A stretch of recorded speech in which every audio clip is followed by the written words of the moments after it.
নমস্কার দর্শক বন্ধুরা, রেস স্পোর্টসের পর্দায় আপনাদের সবাইকে স্বাগতম। আমি সায়ন এবং এই মুহূর্তে রয়েছি যুব ভারতীর প্র্যাকটিস গ্রাউন্ডের বাইরে। রাত পোহালেই কিন্তু এই মৌসুমের সব থেকে বড় ম্যাচ অর্থাৎ ডার্বি, এবং সেই ডার্বিটা কিন্তু অন্য ডার্বিগুলোর থেকে আলাদা, কারণ এই মৌসুমের কলকাতা ডার্বি যে জিতবে সেই টিমের কাছে কিন্তু সুযোগ থাকবে এই মৌসুমের আইএসএল জেতার সব থেকে বেশি সুযোগ থাকবে তার কাছে। তো সেই কারণেই কিন্তু একদম বলা যেতে পারে মহারণ, এবং সেই মহারণের প্রস্তুতি করছে দুই দল। তারা কিন্তু পাশাপাশি অনুশীলনও সারছে।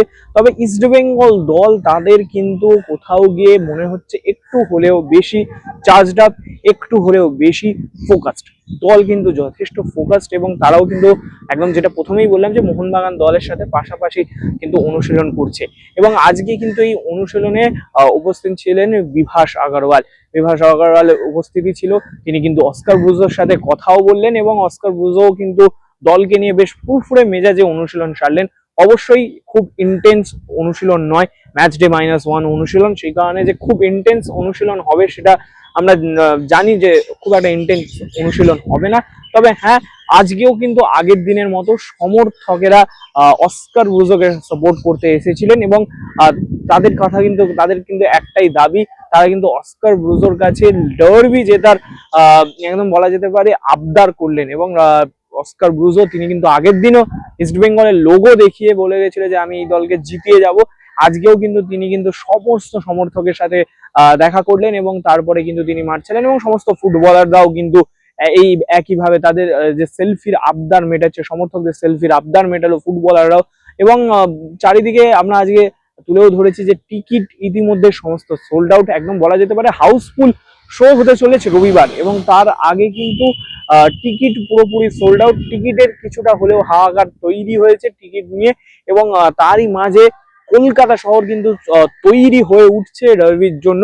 এবং রাত পোহালেই ডার্বি, বড় ম্যাচ, দুই দলের মধ্যে মানসিক দিক থেকে যেই দল নার্ভ ধরে রাখতে পারবে সেই দলের কাছে কিন্তু সব থেকে বেশি সুযোগ থাকবে এই ডার্বি ম্যাচটা জেতার। এবং তার আগেই শেষ অনুশীলন, একদম বলা যেতে পারে এই মহারণে নামার আগে নিজেদের শেষ প্রস্তুতিতে ইস্টবেঙ্গল দল তারা কিন্তু বেশ খোশ মেজাজে আজকের অনুশীলন সারলো, এবং অবশ্যই 1 ঘন্টার মতো একটা অনুশীলন পর্ব রাখলো। এবং ইস্টবেঙ্গল দল তারা কিন্তু যেহেতু পাশাপাশি মোহনবাগান অনুশীলন করছে, একটু দেরিতে মোহনবাগান অনুশীলন শেষ হওয়ার পর ট্যাকটিক্যাল অনুশীলনটা শুরু করে। আজকেও কিন্তু ঠিক সেরকমটাই হলো, মোহনবাগান অনুশীলন যখন শেষ হয়ে গেল তারপরে ইস্টবেঙ্গল দল তারা কিন্তু ট্যাকটিক্যাল অনুশীলন করলেন। এবং আজকে কিন্তু সমস্ত ফুটবলাররা কিন্তু অনুশীলন করেছেন মূল দলের সাথে।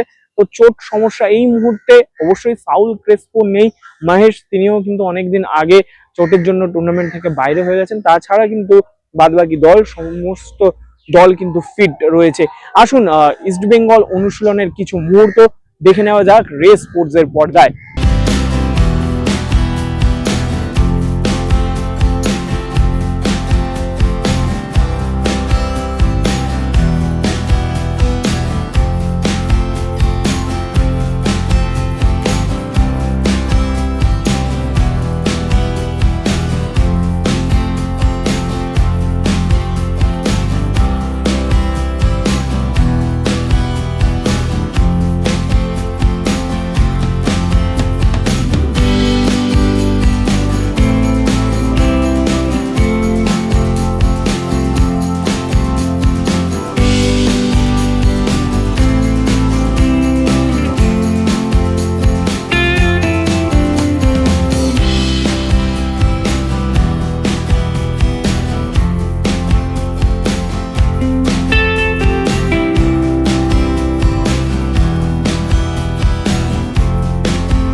যুব ভারতীর প্র্যাকটিস গ্রাউন্ড থেকে আমি সায়ন, রে স্পোর্টস।